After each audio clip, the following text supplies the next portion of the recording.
Hello, जय हिंद दोस्तों। आशा करते हैं आप स्वस्थ होंगे। मैं विवेक अपने इस यूट्यूब चैनल करें मेरे में आपका स्वागत करता हूं। आज मैं फिजिक्स के प्रीवियस ईयर के 500 एमसीक्यूज लेकर के आया हूं, जो प्रीवियस ईयर में आए हुए क्वेश्चंस हैं और जो आपके आने वाले एग्ज़ाम के पॉइंट ऑफ व्यू से काफ़ी महत्वपूर्ण भी हैं।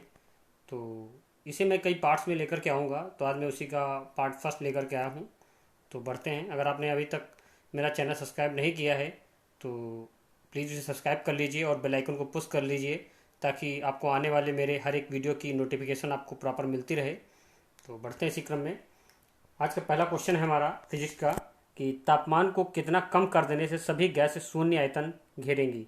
तो ये पहला क्वेश्चन है हमारा। तो ऑप्शन में है 273 डिग्री सेल्सियस पर 273 डिग्री सेल्सियस तक कम कर दें, या 37 डिग्री सेल्सियस तक, या -273 डिग्री सेल्सियस, या 0 डिग्री सेल्सियस। तो तापमान को -273 डिग्री सेल्सियस कम कर देने से सभी गैस शून्य आयतन घेरती हैं। ये इसका करेक्ट आंसर है। आप याद रखेंगे, -273 डिग्री सेल्सियस तक अगर किसी का तापमान कम कर दिया जाए तो उस तापमान पर सभी गैस से जो होंगी वो शून्य आयतन घेरेंगी। आप याद रखेंगे। नेक्स्ट क्वेश्चन की ओर चलते हैं। नेक्स्ट क्वेश्चन कह रहा है किस तापमान में सेंटीग्रेड और फ़ारेनहाइट पैमाने का मान समान हो जाता है। तो ऑप्शन में 0 degree Celsius, -273 degree Celsius, -40 degree और +4 डिग्री सेल्सियस जो है, इतना तापमान दिया गया है। तो कह रहा किस तापमान में सेंटीग्रेड और फ़ारेनहाइट पैमाने को मतलब जो होता है वो समान हो जाता है, किस तापमान पे। तो ये -40 डिग्री सेल्सियस है, ये 40 डिग्री जो है इस पर जो होता है सेंटीग्रेड और फ़ारेनहाइट एक समान हो जाता है। ठीक है, याद रखेंगे। नेक्स्ट क्वेश्चन की ओर बढ़ते हैं। नेक्स्ट क्वेश्चन है कह रहा ऊष्मा प्रवाह निम्नलिखित में से किसके अंतर का परिणाम है। तो ऑप्शन में है तापमान, परिणाम, विभवांतर, घनत्व। तो इसका करेक्ट आंसर जो है वो तापमान है। आपको बता दें कि ऊष्मा का प्रवाह अधिकतम तापमान से निम्नतम तापमान की ओर होता है। आप याद रखेंगे। नेक्स्ट क्वेश्चन की ओर चलते हैं। नेक्स्ट क्वेश्चन कह रहा है कि एक्सरे का शोधक था, यानी एक्सरे के शोधक था, मतलब ये एक तरीके से कह ले कि एक्सरे की खोजकर्ता कौन है। तो ऑप्शन में है Einstein, W H Bragg, Roentgen, Henry Becquerel. तो इसका करेक्ट आंसर है रॉन्टजन। रॉन्टजन ने एक्सरे की खोज की थी। और जो हेनरी बैकुरल हैं, इन्होंने जो खोज की थी वो उसकी की थी, क्या बोलते हैं, रेडियो एक्टिविटी की खोज हेनरी बैकुरल ने की थी। आप याद रखेंगे, ये इसका ऑप्शन का है। तो आगे चलते हैं। Next question. नेक्स्ट क्वेश्चन है कि एक्स किरणें पार नहीं कर सकती हैं किसको। ऑप्शन में है लकड़ी को पार नहीं कर सकती हैं, मानव अस्थि को नहीं पार कर सकती हैं, मांस को, या त्वचा को। तो आपको बता दें जो एक्स किरणें हैं वो मानव अस्थि को पार नहीं कर सकती हैं। आप इसका करेक्ट आंसर हो गया मानव अस्थि। ठीक है, नेक्स्ट क्वेश्चन की ओर चलते हैं। नेक्स्ट क्वेश्चन कह रहा फ़ारेनहाइट पैमाने पर 98.6 डिग्री सेल्सियस तापमान सेल्सियस पैमाने पर होगा। कह रहा फ़ारेनहाइट पैमाने पर 98.6 डिग्री तापमान जो है वो सेल्सियस पैमाने पर होगा। तो 37 डिग्री सेल्सियस, या 54.7 डिग्री सेल्सियस, या 61 डिग्री सेल्सियस, या 64 डिग्री सेल्सियस। तो इसका करेक्ट आंसर होगा 37 डिग्री सेल्सियस। ठीक है, तापमान सेल्सियस पैमाने पर होगा 37। आप याद रखेंगे। नेक्स्ट क्वेश्चन की ओर चलते हैं। नेक्स्ट क्वेश्चन कह रहा है कि 7 नंबर, परमाणु बम की खोज किसने की थी। ऑप्शन में है Otto Hahn, Albert Einstein, Edison, Lord Rutherford. तो इसका करेक्ट आंसर है ऑटो हॉर्न। ये परमाणु बम की खोज की थी किसने, ऑटो हॉर्न ने की थी। आप याद रखेंगे। नेक्स्ट क्वेश्चन की ओर चलते हैं। संघनन क्या है। तो आपको बता दें ऑप्शन में है उष्मा ऊर्जा को ठंडा ऊर्जा में परिवर्तित करना, मतलब वही उष्मा ऊर्जा को ठंडी ऊर्जा में परिवर्तित करना, ये है संघनन। या वाष्प का द्रव में परिवर्तन संघनन है, ठोस का परिवर्तन संघनन है, या गैस का द्रव में परिवर्तन संघनन है, क्या है ये पूछ रहा, संघनन क्या है। तो आपका करेक्ट आंसर होगा वाष्प का द्रव में परिवर्तन संघनन कहलाता है। आप ये याद रखेंगे। ठीक, नेक्स्ट क्वेश्चन की ओर चलते हैं। कह रहा पानी का वाष्पोत्सर्जन है, पानी का वाष्पोत्सर्जन है।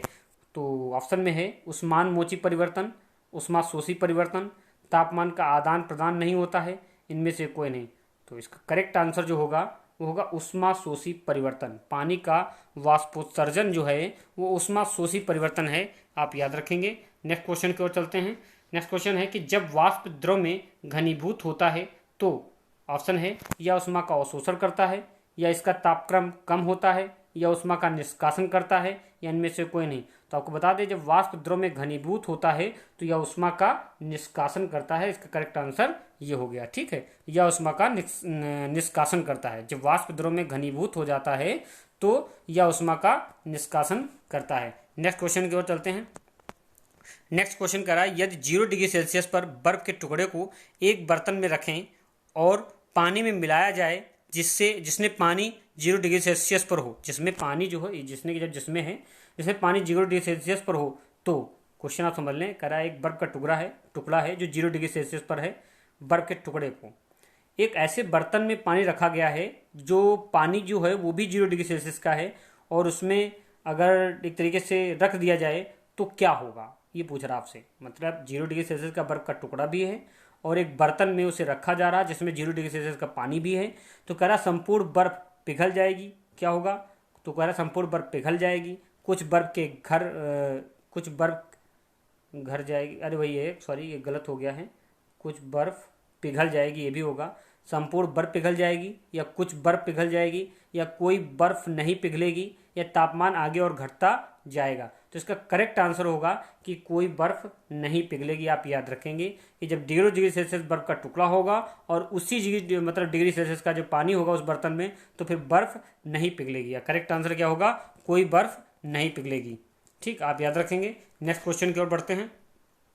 ताप में वृद्धि से प्रत्यास्थ मापों के मान घटते हैं, बढ़ते हैं, नियत रहते हैं या तेजी से बढ़ते हैं। इसका करेक्ट आंसर होगा घटते हैं। ताप में वृद्धि से प्रत्यास्थ मापों के मान घटते हैं। ठीक है, नेक्स्ट क्वेश्चन की ओर चलते हैं। नेक्स्ट क्वेश्चन कह रहा है कि दाब बढ़ने पर बर्फ का गलनांक क्या होता है, घटता है, बढ़ता है, अपरिवर्तित रहता है, पहले बढ़ता है फिर घटता है।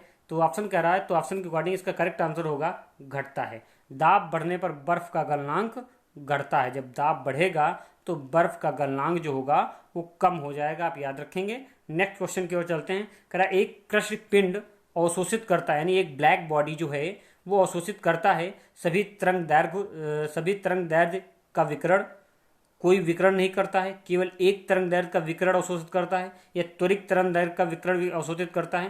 तो इसका करेक्ट आंसर होगा जो एक कृष्ण पिंड होता है, यानी जो ब्लैक बॉडी होती है, वो सभी प्रकार की तरंग दैर्घ्य का विकिरण करती है। आप ये याद रखेंगे। ठीक है, नेक्स्ट क्वेश्चन की ओर चलते हैं।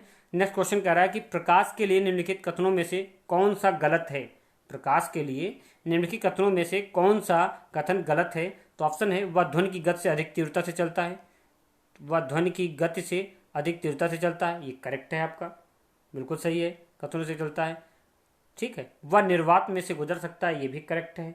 ठीक है, और कह रहा है वह निर्वात में से नहीं गुजर सकता, ये इनकरेक्ट है। आप याद रखेंगे कि वह निर्वात में से नहीं गुजर सकता है। तो इसका करेक्ट आंसर क्या हो जाएगा कि प्रकाश के लिए निम्नलिखित कथनों में से कौन सा कथन गलत है। तो गलत हो जाएगा वह निर्वात में से नहीं गुजरता है, ये करेक्ट आंसर इसका हो जाएगा। ठीक, अब आगे चलते हैं। नेक्स्ट क्वेश्चन की ओर बढ़ते हैं। नेक्स्ट क्वेश्चन कह रहा है प्रकाशित तेज निम्नलिखित सिद्धांत पर कार्य करता है। ऑप्शन में है परावर्तन, प्रकीर्णन, ध्रुवण, व्यतिकरण। तो प्रकाशित तेज जो है निम्नलिखित सिद्धांत पर कार्य करता है, तो ऑप्शन इसका होगा, ऑप्शन के अकॉर्डिंग आंसर होगा इसका परावर्तन। ठीक है, प्रकाशित तेज जो है वो परावर्तन के सिद्धांत पर कार्य करता है। आप याद रखेंगे। ठीक है, कि प्रकाशित, अगर आपसे पूछता है प्रकाशित तेज किसके सिद्धांत पर कार्य करता है, तो आपका जवाब होगा परावर्तन के सिद्धांत पर कार्य करता है। नेक्स्ट क्वेश्चन की ओर चलते हैं। नेक्स्ट क्वेश्चन कह रहा है कि सूखा बालू चमकीला क्यों दिखाई देता है, जबकि गीला बालू द्युतिहीन यानी कि दीप्तहीन यानी कि प्रकाशहीन होता है, क्यों। तो कह रहा है जब एक प्रकाशी भ्रम, यह एक प्रकाशी भ्रम होता है, इसका कारण परावर्तन है, इसका कारण अपवर्तन है, इसका कारण परेषण है। तो इसका करेक्ट आंसर होगा इसका कारण परावर्तन है। सूखा बालू चमकीला क्यों दिखाई देता है जबकि गीला बालू द्युतिहीन होता है, तो इसका कारण क्या है, तो परावर्तन है। आप याद रखेंगे। नेक्स्ट क्वेश्चन की ओर चलते हैं। नेक्स्ट क्वेश्चन कह रहा है कि किसी स्वच्छ जल वाले तालाब की आभासी गहराई वास्तविक गहराई से कम दिखती है, इसका क्या कारण है। तो ऑप्शन में है अपवर्तन, परावर्तन, जल की पारदर्शिता, विसरण। तो इसका करेक्ट आंसर होगा अपवर्तन। अपवर्तन के कारण ऐसा होता है कि जो स्वच्छ जल वाले तालाब की आभासी गहराई जो है वो वास्तव में हमें कम दिखाई देती है, और इसी अपवर्तन का कारण होता है कि जल में पूर्ण रूप से डूबी हुई छड़ी हमें टेढ़ी दिखाई देती है, जल में पड़ा सिक्का हमें ऊपर की ओर उठा दिखाई देता है, ये सब अपवर्तन का कारण है। ठीक, उसके अलावा तारों का टिमटिमाना, ये भी अपवर्तन का कारण है। उसके अलावा सूर्योदय तथा सूर्यास्त के बाद भी हमें सूर्य का दिखाई देना, ये सब क्या है, अपवर्तन का कारण है। तो आप याद रखेंगे। इस क्वेश्चन से इतने क्वेश्चन बन गए हैं आपके कि स्वच्छ जल वाले तालाब की आभासी गहराई वास्तविक गहराई से कम दिखती है, इसका कारण क्या है, तो अपवर्तन। और अपवर्तन के क्या कारण है, तो तारों का टिमटिमाना, ठीक है, जल में डूबी छड़ का टेढ़ी दिखाई देना, सिक्के का, जल में डूबे सिक्के का ऊपर उठा हुआ दिखाई देना, ठीक, सूर्योदय तथा सूर्यास्त के बाद सूर्य दिखाई देना, ऐसा प्रतीत होना कि सूर्य है, ठीक है, ऐसा सूर्य का लालिमा को दिखाई देना, ये सब क्या है, अपवर्तन का कारण है। ठीक है, नेक्स्ट क्वेश्चन की ओर चलते हैं। नेक्स्ट क्वेश्चन कह रहा है नेक्स्ट क्वेश्चन कह रहा है मछुआरे को तालाब के किनारे मछली को भाले से मारने की कोशिश में उसे क्या करना चाहिए। अब देखिए, मछुआरे को तालाब के किनारे मछली को भाले से, आप तो मछली भाले से शिकार होता है मछली का, ठीक है, मारने की कोशिश में उसे क्या करना चाहिए। तो ऑप्शन में मछली के नीचे ध्यान लगाना चाहिए, सीधे मछली पर ध्यान लगाना चाहिए, मछली के ऊपर ध्यान लगाना चाहिए, इनमें से कोई नहीं। तो इसका करेक्ट आंसर होगा मछली के नीचे ध्यान लगाना चाहिए। कारण अपवर्तन, हमने बताया ना प्रकाश जल में जल का अपवर्तन, ये इसका कारण है, मछली के नीचे ध्यान लगाने का कारण है अपवर्तन। ठीक है, आप याद रखेंगे। नेक्स्ट क्वेश्चन की ओर चलते हैं। करा तड़ित की चमक उसकी गर्जन सुनाई देने से पहले देखने में आती है, क्योंकि मतलब जो बिजली कड़कती है तो इसकी जो मतलब जो इसकी प्रकाश होता है, इसकी जो चमक होती है वो हमें पहले दिखाई देती है, और उसकी जो गर्जन है वो हमें बाद में सुनाई देती है। ठीक है, तड़ित की चमक उसकी गर्जन सुनाई देने से पहले देखने में आती है, हमें क्या कारण है। तो कह रहा तड़ित गर्जन से अधिक निकट होती है, गलत है। प्रकाश निर्वात के जरिए गुजर सकता है, प्रकाश निर्वात के जरिए गुजर सकता है, ये भी बात, ये तो बात सही है। लेकिन प्रकाश की गति ध्वनि की गति से अधिक होती है, तो ये करेक्ट आंसर होगा इसका कि प्रकाश की गति जो है ध्वनि की गति से अधिक होती है। और लास्ट है ध्वनि की गति प्रकाश की गति से अधिक होती है, नहीं, प्रकाश की गति जो होती है वो ध्वनि की गति से अधिक होती है। इसका करेक्ट आंसर यही होगा। ठीक है, नेक्स्ट क्वेश्चन की ओर चलते हैं। नेक्स्ट क्वेश्चन कह रहा है कि एक अवतल दर्पण की वक्रता केंद्र से जाने वाली किरण के लिए आपतित कोण क्या होगा। तो ऑप्शन में 90 डिग्री, 0 डिग्री, 180 डिग्री, 60 डिग्री। तो इसका करेक्ट आंसर होगा 0 डिग्री। ठीक, एक अवतल दर्पण की वक्रता केंद्र से जाने वाली किरण के लिए आपतित कोण होगा 0 डिग्री। नेक्स्ट क्वेश्चन की ओर चलते हैं। नेक्स्ट क्वेश्चन कह रहा है कि जब कोई तरंग किसी दर्पण में से परावर्तित होती है तो परिवर्तन आता है उसके आयाम में, आवृत्ति में, तरंग दैर्ध्य में या वेग में। तो इसका करेक्ट आंसर होगा क्या, आयाम में। जब कोई तरंग किसी दर्पण में से परावर्तित होती है तो परिवर्तन आता है उसके आयाम में। आप याद रखेंगे कि उसके परिवर्तन किस में आता है, तो उसके आयाम में आता है जब कोई तरंग अपने दर्पण से परावर्तित होती है। ठीक है, नेक्स्ट क्वेश्चन की ओर चलते हैं। नेक्स्ट क्वेश्चन कह रहा है कि किसी कंपनी पिंड के, मतलब ऐसा कोई पिंड जो कंपन कर रहा हो, कि अपनी माध्य स्थिति से अधिकतम विस्थापन को क्या कहा जाता है। अधिकतम विस्थापन को क्या कहा जाता है पूछ रहा है। तो ऑप्शन में है घूर्णन, तरंग दैर्ध्य, आयाम, आवेग। तो इसका भी करेक्ट आंसर जो होगा आयाम। किसी कंपनिक पिंड यानी कंपन करते हुए पिंड के अपनी माध्य स्थिति से अधिकतम विस्थापन को आयाम कहा जाता है, आप याद रखेंगे। ठीक, नेक्स्ट क्वेश्चन की ओर चलते हैं। कह रहा है यदि लेंस की क्षमता 2 डायोप्टर है, यानी 2D या डायोप्टर, डी का मतलब डायोप्टर होता है तो फोकस दूरी कितनी होगी। तो ऑप्शन में है +2 मीटर, -2 मीटर, +0.5 मीटर या -0.5 मीटर। तो इसकी करेक्ट आंसर जो होगा उसका ये होगा -0.5 मीटर।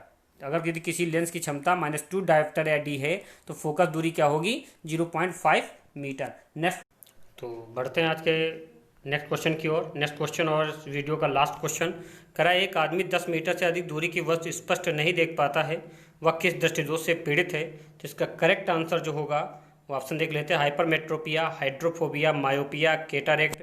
तो इसका करेक्ट आंसर जो होगा वो मायोपिया होगा।